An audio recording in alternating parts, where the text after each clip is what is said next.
UP board class 10 Hindi काव्यखंड पाठ 1 सूरदास सूरदासी के पद इसमें आप देखेंगे। तो चलिए शुरू करते हैं 9वें छंद से, क्योंकि 1 से लेकर 8 तक के सभी छंद इनकी व्याख्या हमारे चैनल पर उपलब्ध है। अगर आप देखना चाहते हैं तो आप देख सकते हैं। शुरू करते हैं 9वें छंद को। उधौ जाहु तुमहि हम जाने, श्याम तुमहि सिया को नहीं पठयो तुमहु बिच भुलाने। ब्रज नारी सो जो कहत हो, बात कहत न लजाने। बड़े लोग न विवेक तुम्हारे, ऐसे भय अयाने। हमसो कहीं लई हम सठी कै, जिये गुनी लह से आने। कहें अबला कहें दशा दिगंबर, मष्ट करो पहचाने। साँच कहाँ तुमक अपनी सौ, बुझती बात निदाने। सूर्य श्याम जब तुम ही पठायो, तब ने कहूँ मुस्काने। तो सबसे पहले बात करते हैं संदर्भ की। संदर्भ में आपको क्या लिखना है कि प्रस्तुत पद्यांश हमारी पाठ्यपुस्तक हिंदी के काव्यखंड में संकलित पद शीर्षक से उद्धृत है, और यह है पद्य श्री सूरदास द्वारा रचित सुरसागर नामक ग्रंथ से संकलित है। तो सूरदास जी द्वारा रचित सुरसागर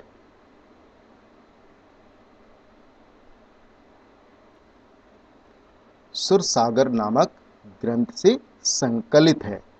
क्या लिखना है आपको? संकलित है। सुरसागर नामक ग्रंथ से संकलित है।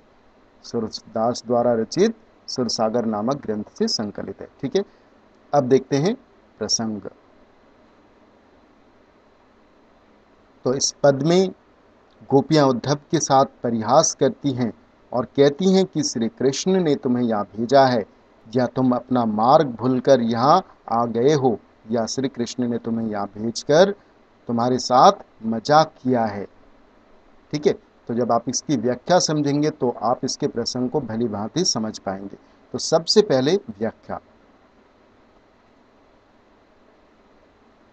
ठीक है, उधौ जाहु तुमहि हम जाने। तो गोपियां उद्धव से कहती हैं कि उधौ जाहु अर्थात तुम यहाँ से चले जाओ, तुम यहाँ से वापस चले जाओ। तुमहि हम जाने, हम तुम्हें समझ गई हैं। तुमहि हम जाने, हम तुम्हें जानते हैं अर्थात समझ गई हैं। श्याम तुमहि स्या को नहीं पठयो, अर्थात श्याम ने तुमहि अर्थात तुम्हें यहाँ नहीं भेजा है। नहीं पठयो अर्थात नहीं भेजा है। तुम हो बीच भुलाने, अर्थात तुम स्वयं बीच से, बीच अर्थात बीच से रास्ता भूलकर, भुलाने अर्थात भूलकर यहाँ आ गए हो। ठीक है, समझ में आया आपको? गोपियां उद्धव से कहती हैं उद्धव तुम यहाँ से चले जाओ, जाहु अर्थात जाओ, तुम यहाँ से चले जाओ। तुम ही हम जाने, हम तुम्हें समझ गई हैं। श्याम ने तुम्हें यहाँ पठयो अर्थात भेजा है, श्याम ने तुम्हें यहाँ नहीं भेजा है। तुम तो बीच से रास्ता भूलकर यहाँ आ गए हो। ब्रज नारिनी सो जोग कहत हो, बात कहत ना लजाने। ब्रज नारिनी, नारी अर्थात नारियों से, और ब्रज अर्थात ब्रज की नारियों से, सौ अर्थात से, ब्रज की नारियों से जोग कहत हो अर्थात योग विद्या अर्थात योग की बात करते हो। बात कहत लजाने अर्थात ये ऐसी बात करते हुए, बात कहत अर्थात ये बात कहते हुए योग की बात करते हो।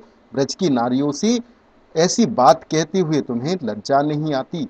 न लजाने अर्थात तुम्हें लज्जा नहीं आती है। बड़े लोग न विवेक तुम्हारे, ऐसे भय अयाने। तुम बुद्धिमान ज्ञानी होगे, परंतु हमें ऐसा लगता है कि न विवेक तुम्हारे, तुम में विवेक ही नहीं है, और तुम हमें ऐसे अयाने अर्थात ऐसे अज्ञानी के जैसी बातें तुम हमसे कर रहे हो। हमसो कही लई हम सही कह, जिये गुनी लह से यानी, अर्थात तुम अच्छी प्रकार मन में विचार कर लो। तो हमसो कही लई अर्थात हमसे ऐसा कह दिया तो कह दिया, अब ब्रज में किसी अन्य से ऐसी बातें ना करना। हमने तो सही के, हमने तो सहन भी कर लिया।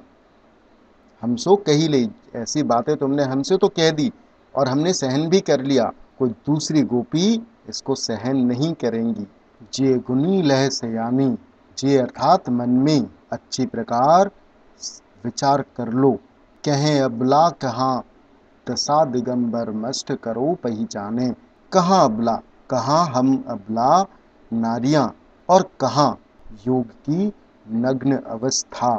क्या है? दशा दिगंबर, दिगंबर अर्थात नग्न, अर्थात जिसके दिग अर्थात दिशा, दिशाएं ही जिसके वस्त्र हैं अर्थात नग्न। कहाँ हम अबला नारियां और कहाँ योग की नग्न अवस्था। मस्ट करो पहचाने, मस्ट करो अर्थात चुप हो जाओ, और सोच समझकर पहचाने अर्थात सोच समझकर बात कहो। साच कहूँ तुमक अपनी सौ बुझती बात निदाने। साच कहा, साच अर्थात सच, अर्थात सच सच बताना। तुमक अपनी सौ, तुम्हें अपनी सौ अर्थात सौगंध है, तुम्हें अपनी कसम है, तुम सच सच बताना। बूझते बात निदाने, बूझते बात निदाने अर्थात अगर तुमने सच सच नहीं बताई तो, तुम अगर सच नहीं बोले तो। तुम एक बात अंतिम सवाल पूछती हैं कि तुम्हें अपनी कसम है, अपनी सौगंध है, अगर तुमने सच नहीं बोला।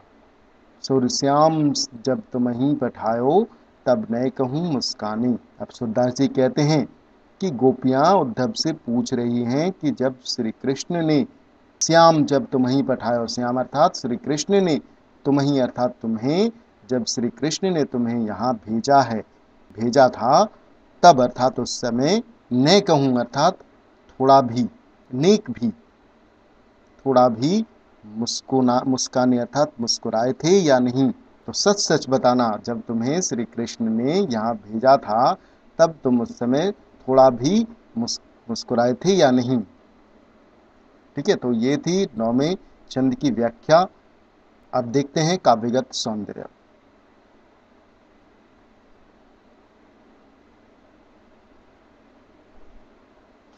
काव्यगत सौंदर्य में सबसे पहला पॉइंट आता है भाषा। भाषा, इसमें ब्रज भाषा का प्रयोग हुआ है इसमें।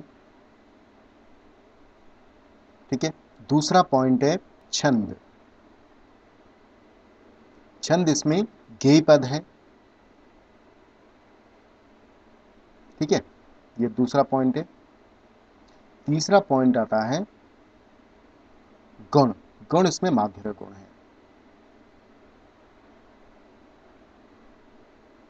गुण माधुर्य गुण है। और रस इसमें, इसमें चौथा पॉइंट है रस। रस इसमें श्रृंगार रस है, श्रृंगार रस है। अगला पॉइंट देखिए, पांचवा पॉइंट अलंकार।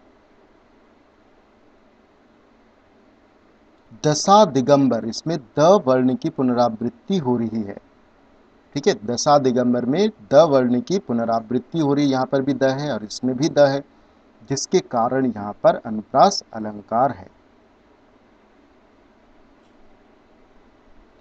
अनुप्रास अलंकार। ठीक है, तो ये थी नौवें श्लोक, नौवें छंद की व्याख्या, काव्यगत सौंदर्य, संदर्भ, प्रसंग। ठीक है, तो होप आपको नौवें छंद की व्याख्या बहुत अच्छे से समझ में आई। मिलते हैं 10वें छंद में। Thank you.